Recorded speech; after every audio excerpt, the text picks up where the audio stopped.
Welcome to the Pantheon Plus Rewind.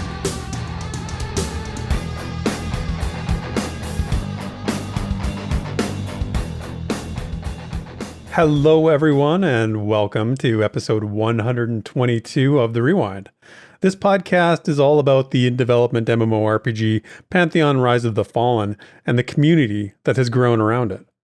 We lean into the positive while acknowledging the challenges of waiting for an MMO that aspires to advance the genre by returning to some forgotten tenets of the past. On this week's show, we're opening some creaky doors to see what VR talked about on their October developer livestream. We're howling at the moon over some of the latest Pantheon community content, and we're closing the dusty book of the Seed and the Worm. You don't want to get lost in that hedge maze in the courtyard, so join me, Theric, and my devious co-host, Desrin Saval, for this week's Rewind. I kid, Desrin, I know you would never dream of the vile deeds of House Saval that they were known for, right? Yeah. You don't sound sure enough for my comfort level here. I don't know much to say about my lineage. Who knows? Who knows what can go that far back? It could be anything. You could have some serious deviousness in your background, but I'm gonna trust that if that would have been the case, we would have seen it by now. So I'm gonna go with that. Maybe. Yeah, Devious you doing okay? Desrin. Devious Desrin. Yeah. For viewers who don't know, I am recovering from COVID, so this might be a rather interesting episode. Just to preface that. I'm going to be smacking my mute button as much as I can, but, the show must go on, as they say. You are a trooper, man. You are a trooper. And just so everybody out there knows, I offered Desrin plenty of escape hatches to get out of doing the episode this week. And he was like, nope. We just took a week off not that long ago. We're going ahead. So I'm like, all right. So we are muscling forward in this thing. But we do have to hear from some of our Throne Fastian noble family as well. So let's introduce them this week. We got Ziplocks on the Darkmar Rogue, Sparrow on the Elf Ranger, Bounty Coat on the Human Wizard, Screech on the Scar Bard, Wiki Woo on the Human Enchanter, Shuriken on the Dwarf Cleric, Horsosaurus on the Human Warrior, Fury Wrath on the Archai Summoner, Pavejo on the Gnome Wizard, Acera Avienda on the Elf Ranger, Churro Dude on the Halfling Direlord, and Galarain Moonsong on the Elf Ranger. So as always, thank you to everyone who supports The Rewind. And if you want to hear your name on the show like that, just head over to our Patreon campaign that's linked in the show notes. And be sure to let us know what your future Pantheon race and class might be. Or you can drop a super chat or a super thanks during the show during the premiere on YouTube with that info as well. So we can throw your name into the graphic that you're seeing on the screen, made by our party member Sparrow, as always, and put it on the scrolling banner as well that you're going to see during the main part of the show. It makes for a great Sunday to come hang out with us, with everyone during the premiere. So I highly recommend it. But if you can't, we appreciate it all the same. Absolutely. And with that, Desrin, shall we begin? Yeah, let's go, man. This week in Visionary Realms News and Notes.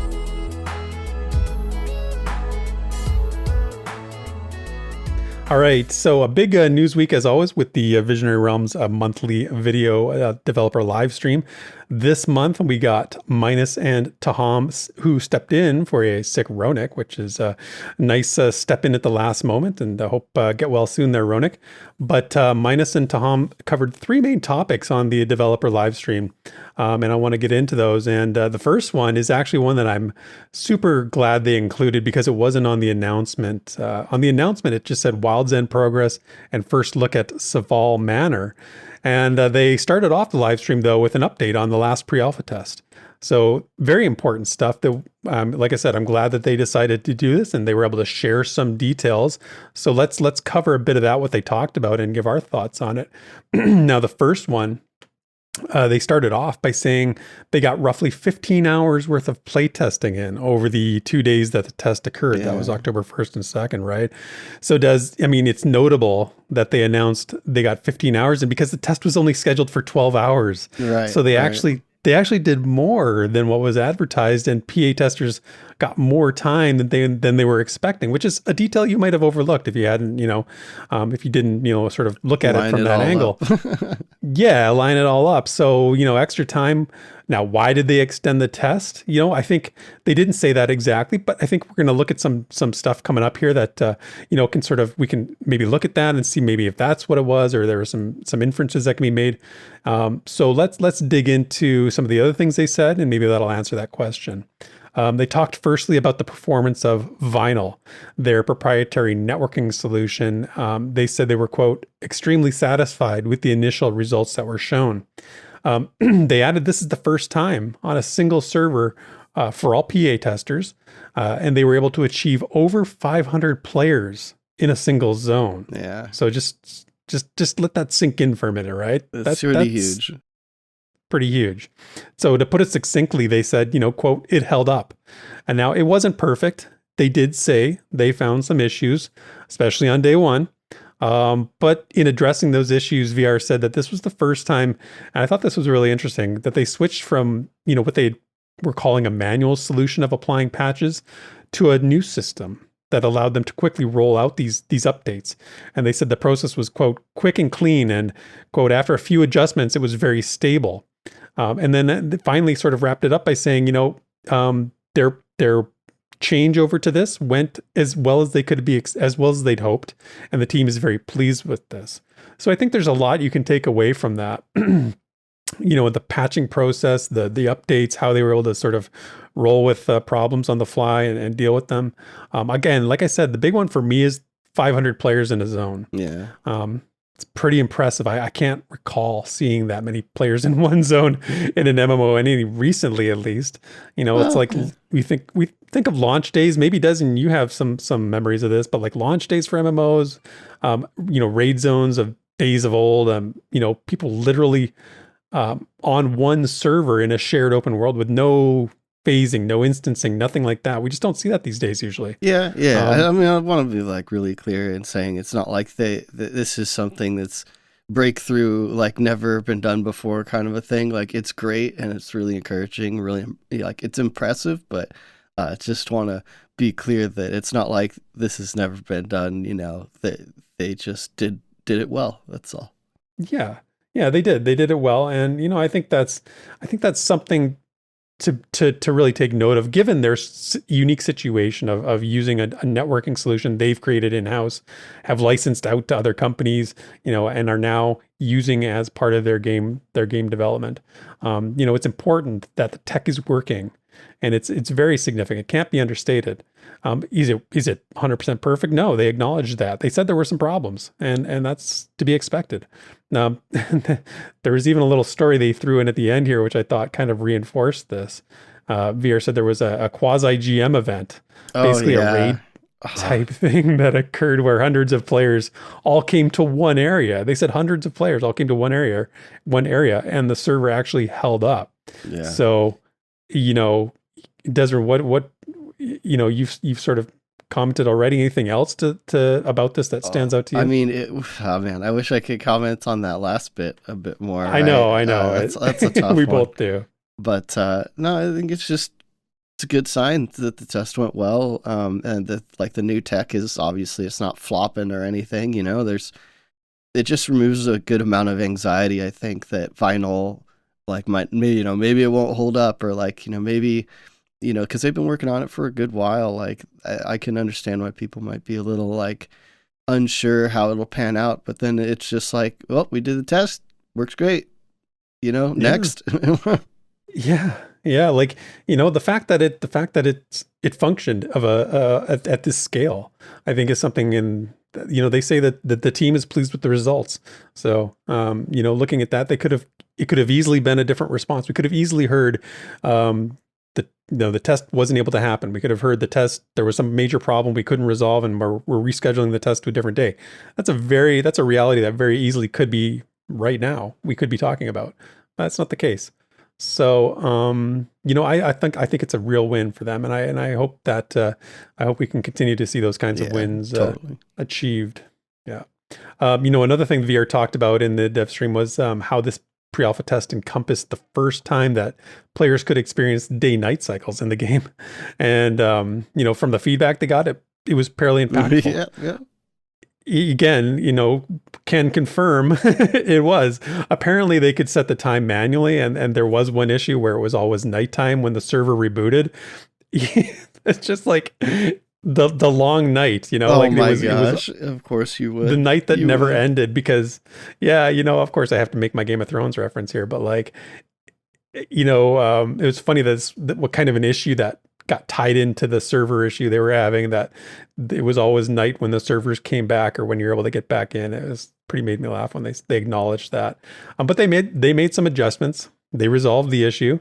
They did say they're still working on the overall lighting effects for nighttime, and overall lighting needs some work, right? So, Desrin, were we blinded by the light, or were we born in the darkness? Oh my gosh.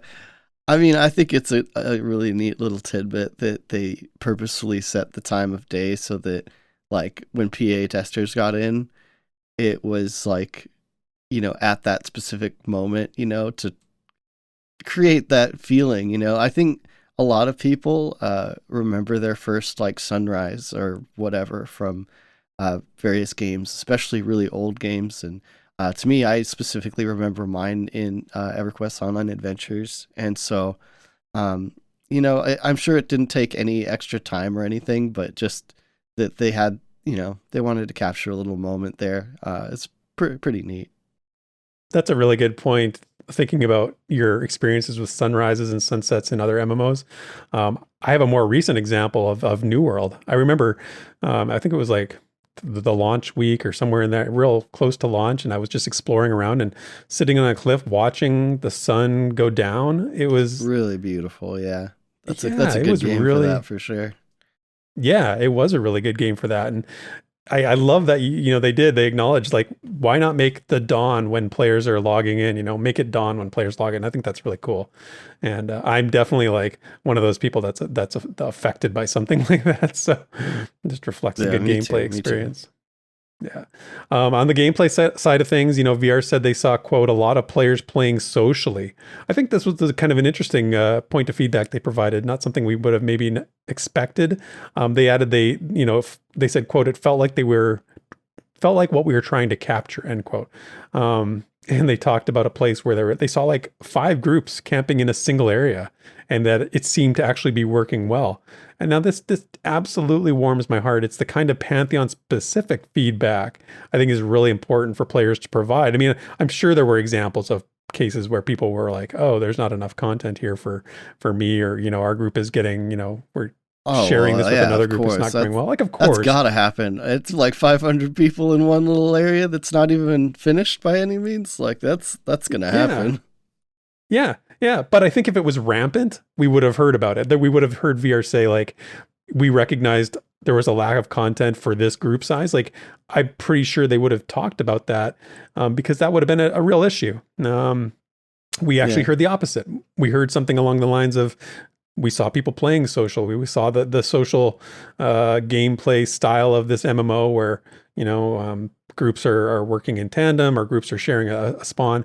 We saw it working out. So, I think that's a sort of a easily overlooked point of feedback. Yeah, well, especially just if you're thinking about it, like this PA test, as it was, claimed, it's thrown fast, it's low level. So, like, everyone is probably just starting, and, camps are supporting 5+ groups. Like, that's probably a good sign. Yes, absolutely. And more good news, probably the best news for some people, was about the next testing session. They said they were already internally talking, and this one caught me by surprise. I didn't know if they would talk about this, but they did. Talking about the next testing date. VR said, quote, it'll be a lot sooner than anyone's expecting. And, quote, they're looking at a very tight timeline.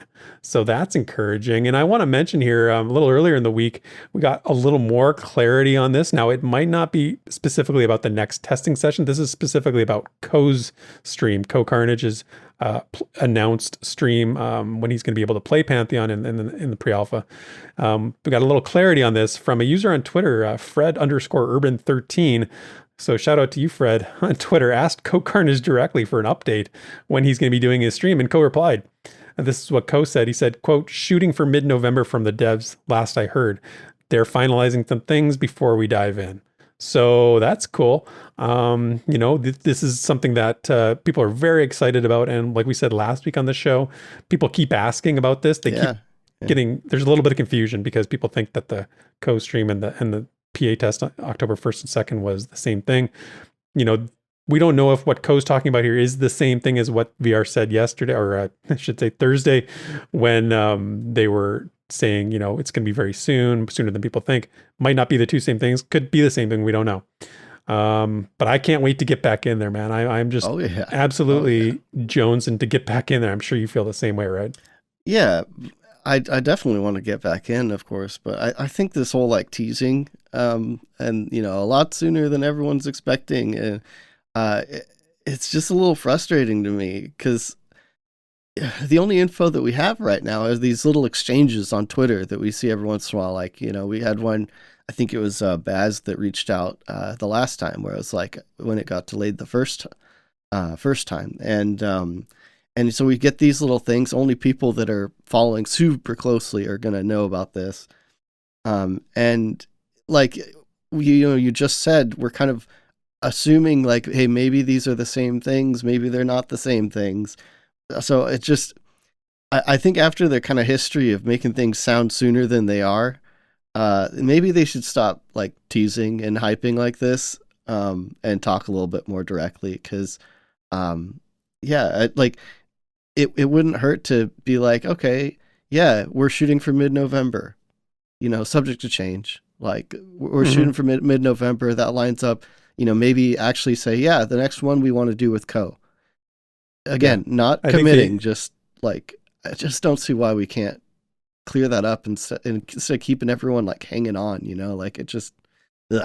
Well, because I agree, because there's two camps, right? There's the camp that are not PA testers that are interested in seeing Co play, and then there's the PA tester camp that just want to get in there again and do it themselves, right?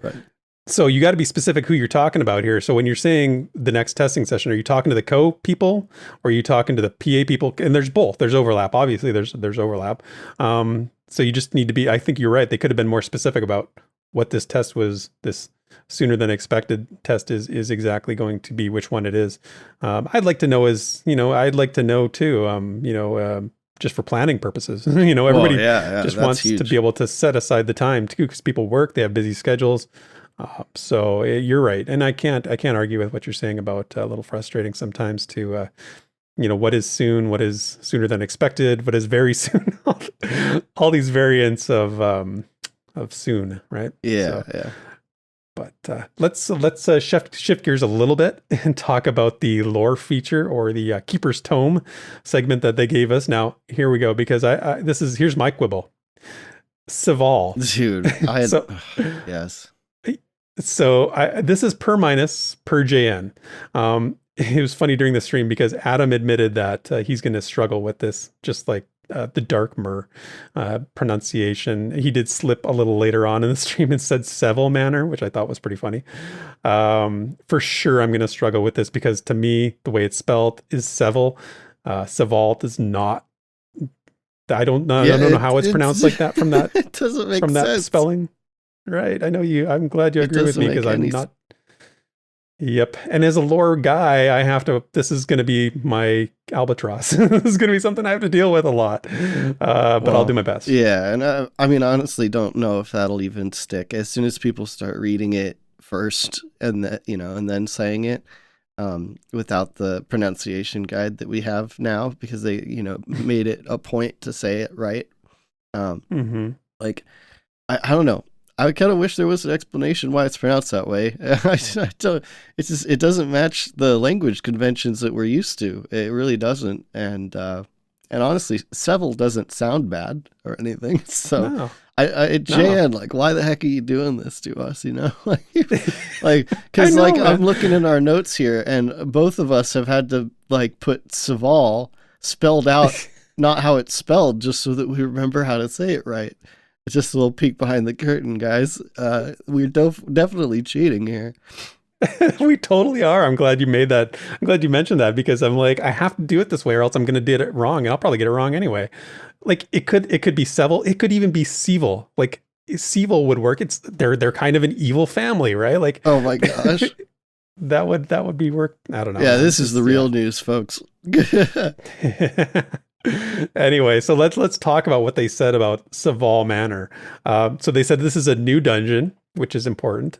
They said the art that we saw was by Brett Knuckles, one of their more recent hires. Yeah. And I love this artwork, by the way. I just love it. It looks so good, and I love the style of it. The lore we heard was written by JN because sometimes it's Jared has written some of the lore as well. So this was good clarification on that.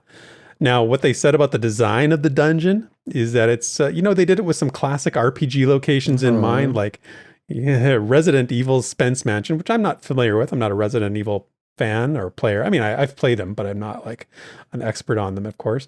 Of course, the Estate of Unrest from EQ was something that got cited, and I'm sure everybody was thinking about when they were watching this. Very obviously, yeah.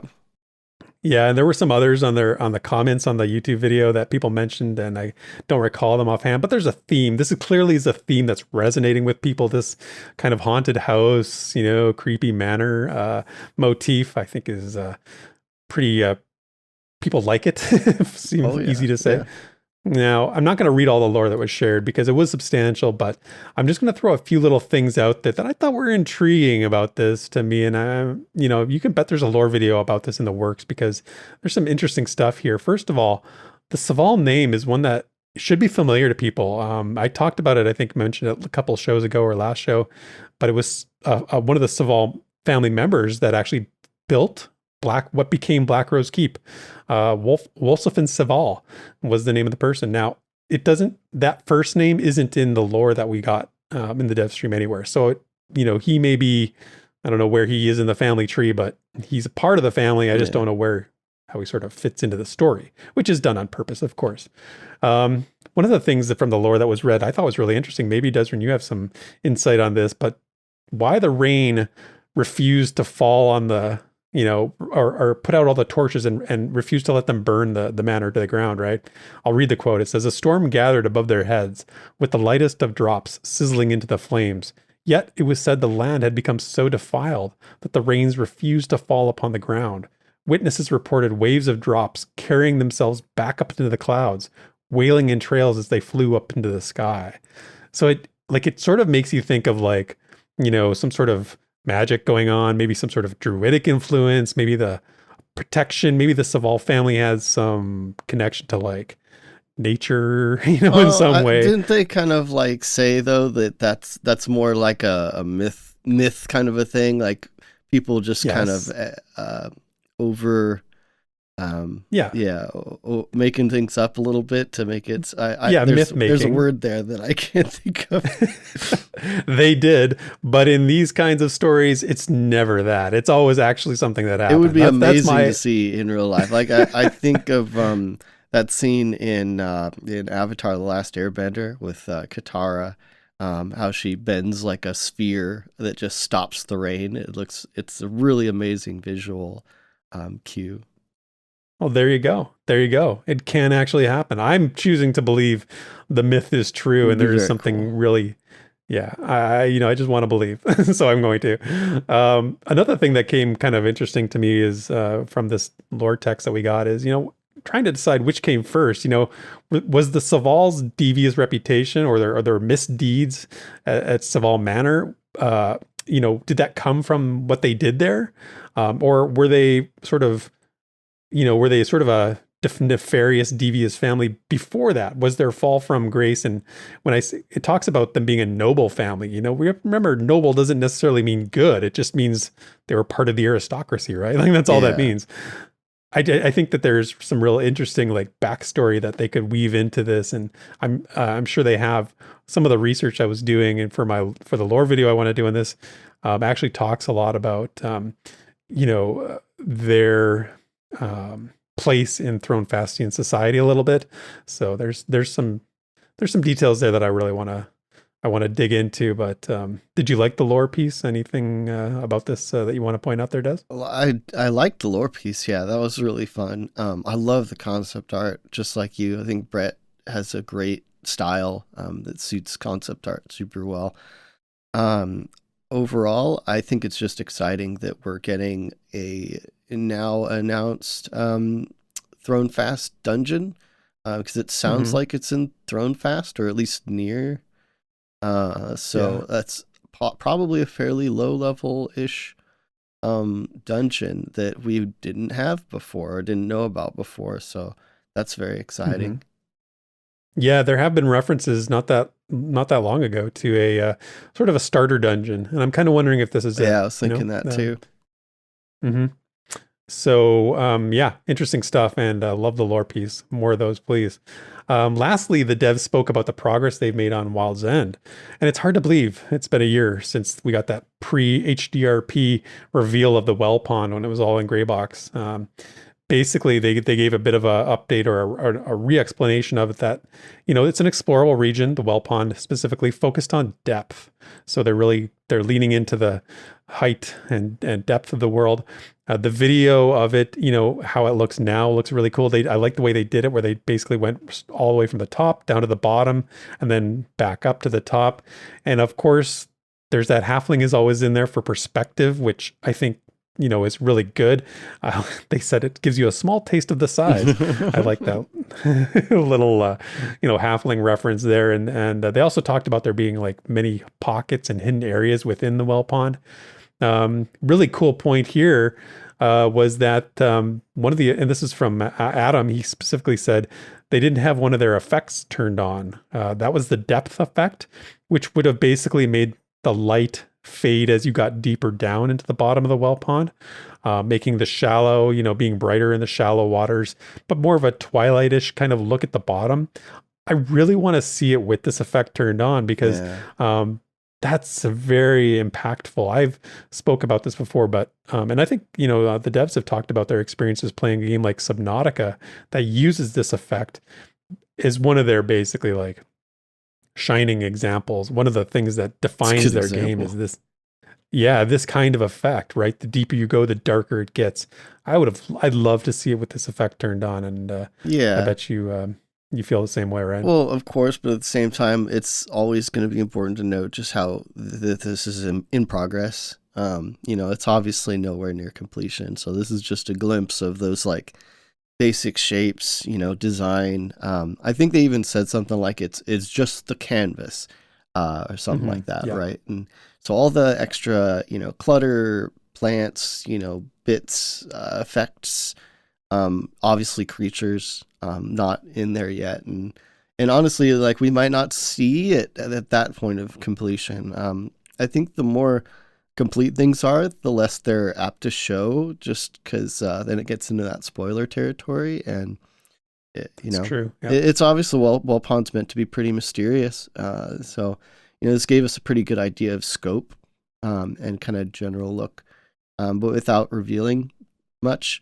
I think the only exception would be that little ruin at the bottom, maybe might be an exception.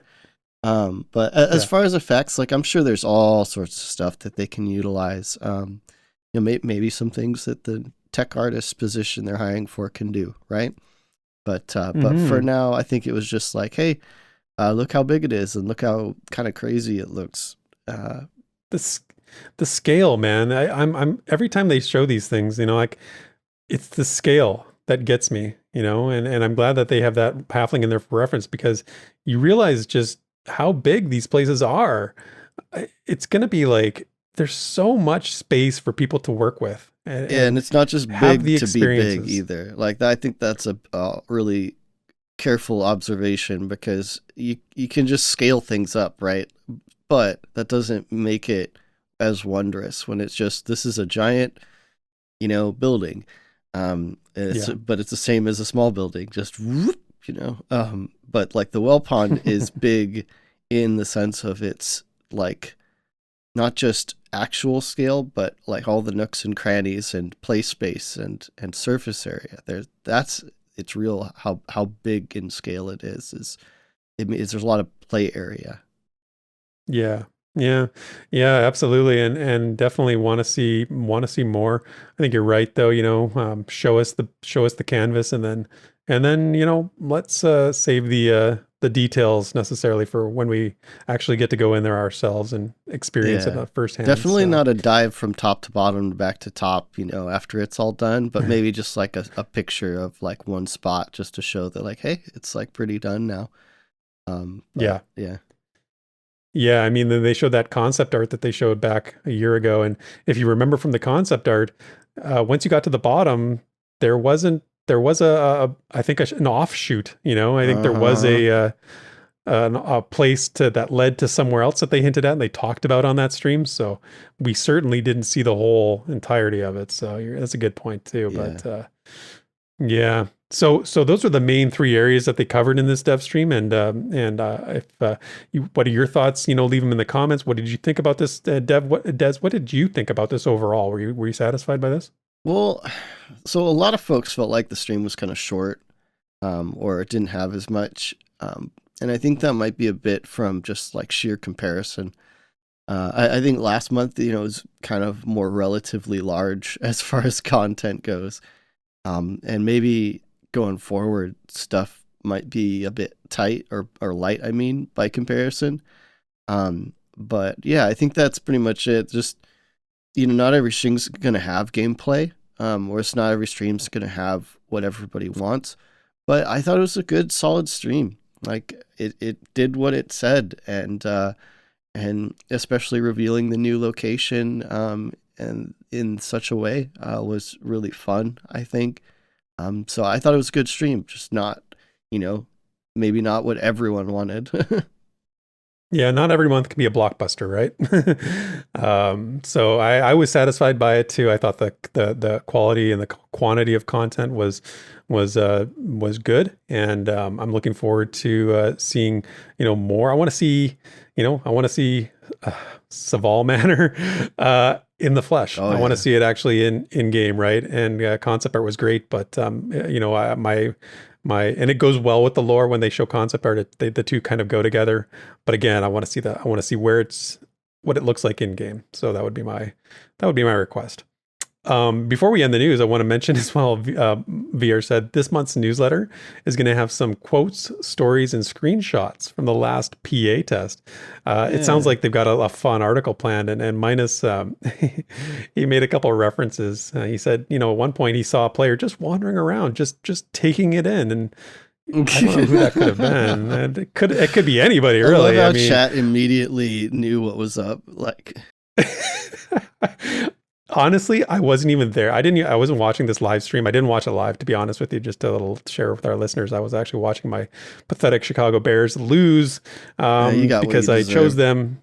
I really did get what I deserved, and a fool I continue to be. So I didn't see the chat comments when Minus made that comment, but maybe just keep this in mind when the newsletter comes out next month and hits our doorsteps. Yeah, you might see some familiar names. So let's leave the news there and let's look at our calendar for the week on Pantheon Plus in terms of what we're up to stay Pantheon patient. We've got our friend Crypt Fox, as always, on his Twitch channel.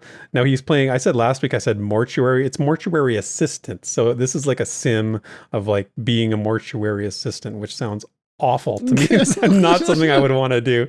I am not into the whole mortuary thing. I'm not into the sort of horror themed things, which is odd to say considering the lore we just talked about. But it's not a game for me, but definitely a game you should watch Crypt Fox play because he's entertaining as hell with all these crazy games that he plays. So that's 7 o'clock Eastern on Crypt Fox's Twitch channel. On midnight, the After Dark crew is still playing some Vanguard, I believe. So they'll be up to that. Now on Tuesday, we are grading MMO 101. We are grading Fractured Online, and that is going to be an interesting time because it's going to be all over the place with this game, this early access, Yep. partially Yep. completed, somewhat broken, but still fun game. It's going to be an interesting discussion, and we are going to not hold back. I think you'll see some sparks fly and some differing opinions. Let's just leave it at that. Anyway, that's 9 p.m. Eastern on our Twitch channel, Pantheon Plus, at 9 p.m. Eastern. On Thursday, the MMO 201 crew will be back. We took the week off this week, but we'll be back playing something. Don't know what yet. Playing But something. that playing something. Yeah, maybe we'll be. We have a few ideas, but we don't know yet. We'll figure it out. And that's 7 o'clock Eastern on right here on YouTube, on our YouTube channel, live streaming. The Parting the Veil is that evening as well, and that will be Minus and Joppa talking about, what is it? Exploration via unique items and adventuring, that kind of thing. That's the theme, I think. So check out Parting the Veil, and then afterwards, we're going to do Pantheon Plus U, as we do for the dev stream. We're doing it for Parting the Veil now, hosted by your one and only co-host Desmond. Yep. It's going to be me and Red, I think, this week. Man of Rohan's going to be out, but at least we got us. We got us. Which is more than enough. You guys are doing a bang up job with that, and I'm looking forward to hearing Parting the Veil and hearing what you guys have to say about it right afterwards. So tune into our Twitch channel again right after Parting the Veil, starting at 9 p.m. Eastern on Visionary Realms' Twitch channel, and then moving over to ours. On Friday, you mentioned our friend Redbeard Flynn. He's got a Pantheon video coming out. That'll be on his YouTube channel, so check that out. And that is it for the Pantheon Plus week of October 17th through to the 23rd. And it's also this week's VR news and notes. When the Pantheon community speaks, we listen. So let's dig into the forums and fan projects to see what the discussion's all about.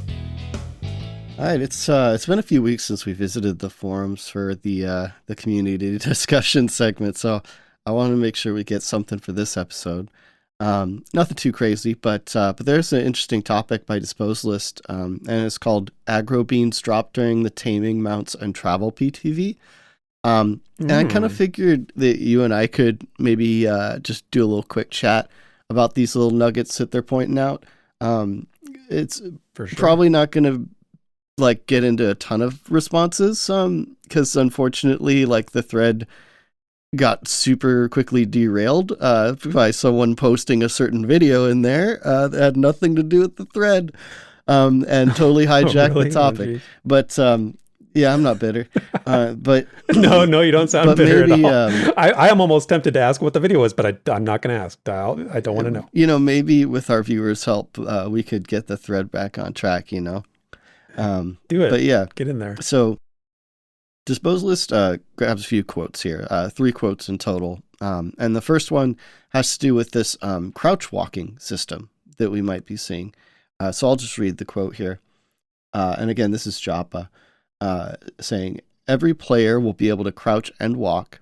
And in doing so, you're going to reduce the amount of sound that you can make. And we're not talking about rogue stealth here. So that's the quote. And the general idea of a separate crouch walking mechanism. Do you like the idea of a kind of generic sneak? Do you think it should be only for taming too? That's my follow-up question. Yeah, those are really 2 separate questions for sure. The idea of less sound produced by a crouch walk, I do like that idea. I think it sort of goes along the lines of there's abilities that some classes will have that just by default they have that other classes, it's part of their class identity. Yeah. You think maybe sprinting, let's say sprinting, for example, could be a thing that maybe the monk just has a higher sprinting ability. Maybe they just move faster in general. I think people would generally be okay with that. The ability to muffle your sound via crouching just for everybody to be able to do. I think that would work okay. And I think it's good to be able to have a variable aggro, with everything in general. If you can be careful and reduce the aggro range of some mobs just naturally, that's probably good for the game, I would think. Wouldn't you? Would you agree with that? I'm not sure. I have to think about how it affects things like tanks pulling, for example, or effects on the opposite side of tanks pulling, as in tanks don't use this system because other classes do.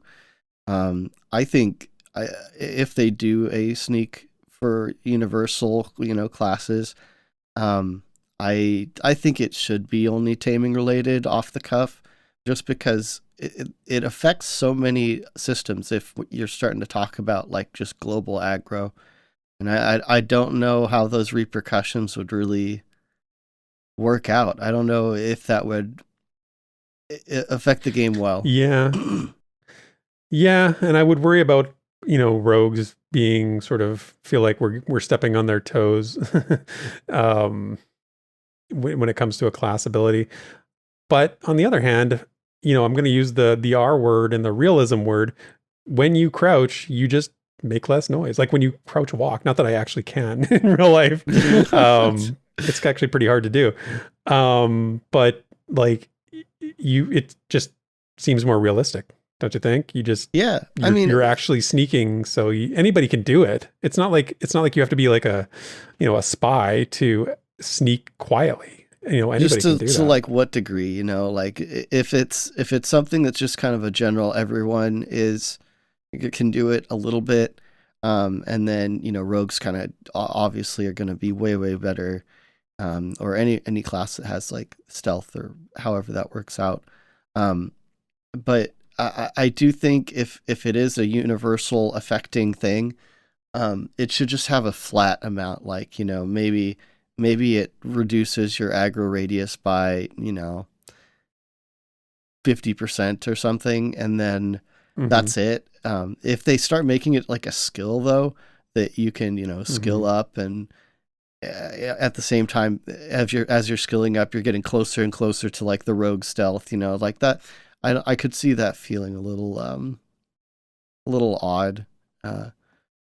Yeah, I could see them being tempted to do that too, just given the way that they've kind of leaned into these types of things. We talked about skills last week. And there are quite a few skills, not just weapon skills, but you've got climbing skill, you've got sprinting skill. It would stand to reason, right? It would stand to reason that this could fall into that bucket too. So would I be surprised if they were to implement something like this? No, probably not. And I don't think it would be I wouldn't worry about the slippery slope argument too much, where it's like, this would impact too many game systems. I think it does, obviously, like you said, when it comes to like aggro radius, when it comes to some other aspects that we probably aren't even thinking of, but I don't think it's game breaking. Yeah, I just think it affects a lot of things, and that makes me naturally kind of hesitant, right? But it could be fine. It could be fine. Now, actually, on a similar note to this, because we start diving into different kinds of aggro, which was alluded to, and so I'll read Joppa's quote here. It says, "We do plan to have several different forms of mob aggression. Some of these will be triggered through sight, which is, the one we're all most familiar with, but some hearing, some smell, and then a few other things I won't mention. And of course, there'll be certain entities that may have a combination of all these things, or some of these things factoring into their aggression response. But the implication there is if this is a rare animal type, then you may need to deal with more than one sense to be able to get into position." Yeah. Yeah. I remember when he said that on Parting the Veil, and I was like, whoa, now we're getting into some slippery slope stuff, because that's a lot of things. Yeah. Like that's a lot of sensor mechanics and sensory dynamics, I guess you would say, that you have to account for. People were actually, when this was brought up, I remember in chat, people were like, "Ooh, Final Fantasy XI did this." The mobs in Final Fantasy XI always, they could smell you, they could hear you, they could see you. So I like that idea, and I think people did enjoy that. But I remember when Joppa said this, I was like, "Oof, man, that's a lot. That's a big undertaking." Yeah, and I think the first reply to the thread, Vandrad points out that question of like, how are you going to know which is triggered, right? Like, is there going to be some sort of visual indicator, or like how yeah. All I can hear is the Metal Gear, sound in my head when Snake gets detected. I'm thinking back in old school Metal Gear, the exclamation goes over his head. Exactly, the meme, man. But there's got to be some. Vandred's right. There's got to be some indicator that tells you you've been smelled, you've been heard, you've been seen, because you need to then do something about that. There has to be a problem. There has to be a solution to that problem, which you are then prompted to solve because you were detected in that way. Right. That's a good way of putting it. It's funny because Manuk throws in this kind of story. This is a funny story about picking up an item that ended up giving him negative charisma, which made him more aggro. And I'm assuming this is from EQ, but I honestly don't know. It was kind of like, yeah. But I don't know what that's from. Yeah, I can't think of a game that would have that, or that I experienced that in. But that is hilarious, though. Just picking up an item and it lowered it was your like a charisma, stink gland or something, and it made him get aggro from skeletons, oddly enough. But still, yeah, it changed his aggro.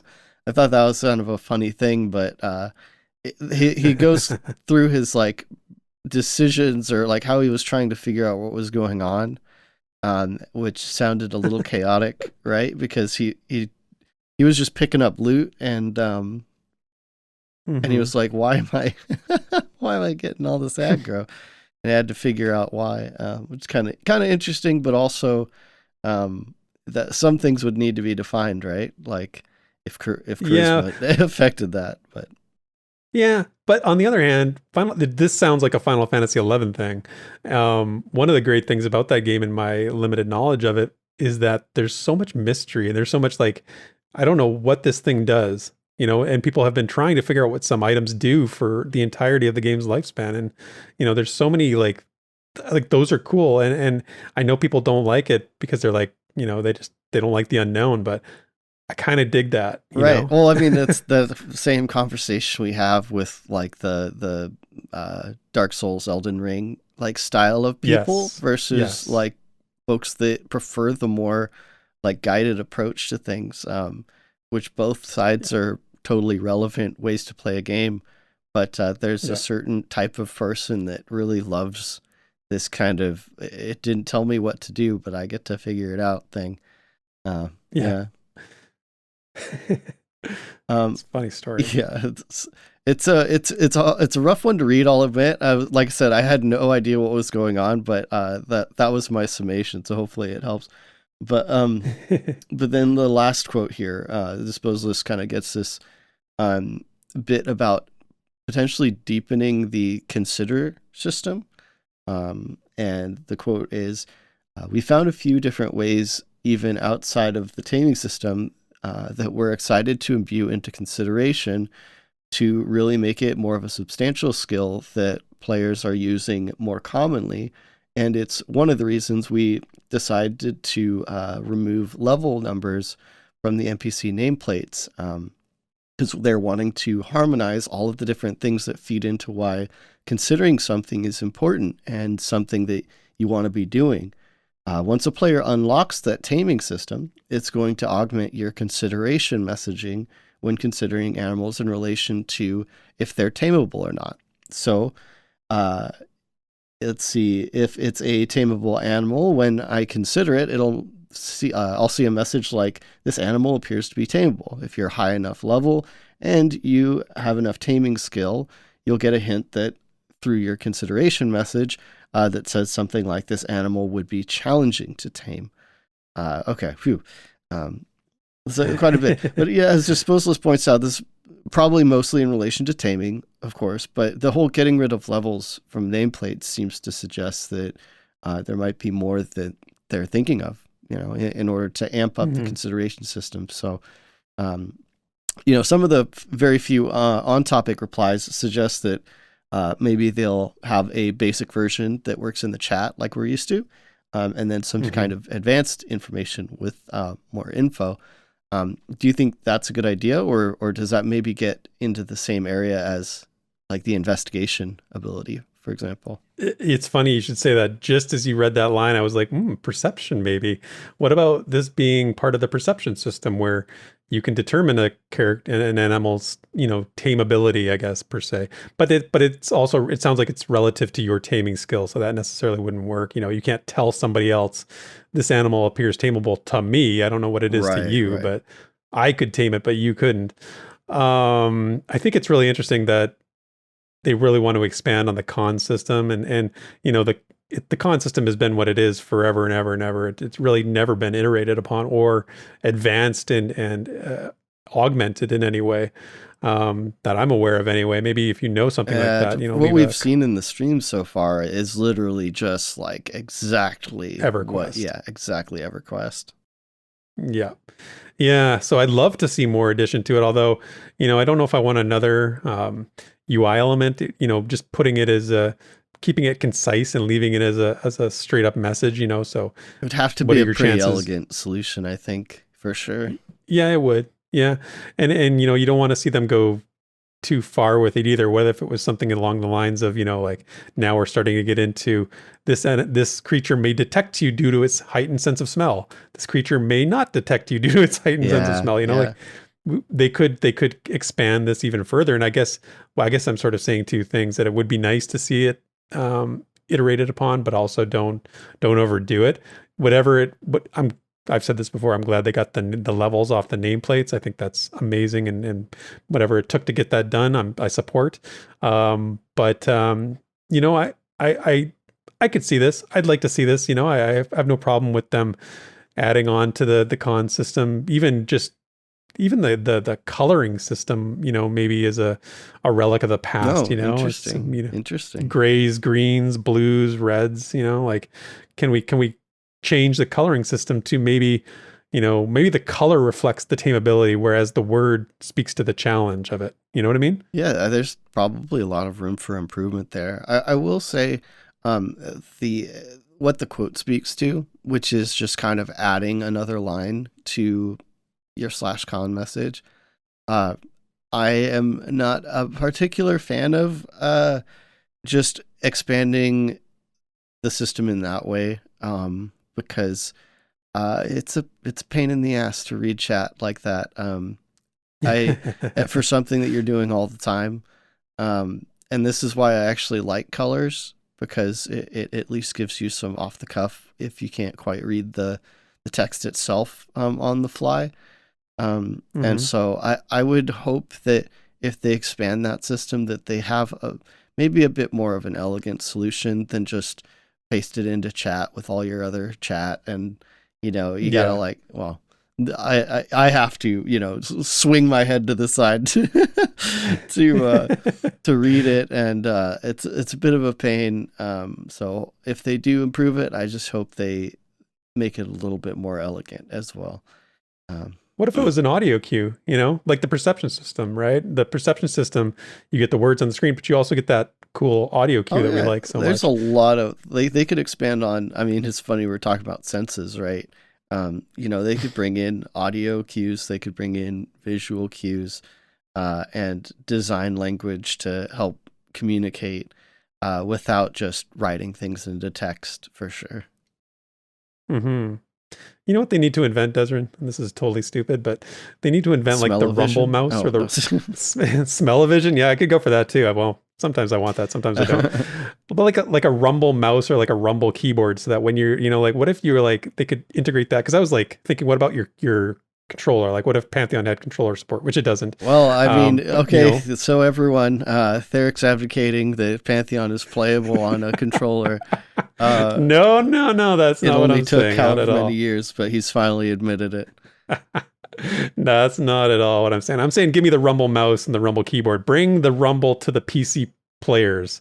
That's I wouldn't say we're getting like a little crazy, but I will admit certain haptic feedback devices would be very, very cool. And obviously we're getting VR and such is becoming more commonplace in the gaming landscape. There's a lot of advancements there that can really add to the immersion. But yeah, tactile devices are really, really cool. Not something I expect in Pantheon, honestly. But like, yeah, like No. a Rumble mouse would be a really interesting integration if they could do it in a way that's, it's not like you have to have this device to, sense certain things, right? But that's why Mhm. controllers are really cool, is because most controllers have a Rumble, and they use Yeah. it. But yeah.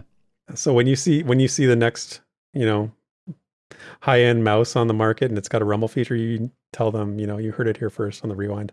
Yep. But yeah, that's actually going to be it for this week's community discussion. I think definitely check the link in the description and participate in the thread. Maybe try to steer it back on track, because I think these things are really worth talking about, especially because that PTV, is about things that are coming in the probably far future. So there's a lot of conversation that should be had around them to prep them. It's a Right. great point. Yeah, great point and really good discussion to bring today. Yeah. Well, there's only one thing for the spotlight, the community spotlight this week. So I'm actually just going to kind of shove it in here at the end.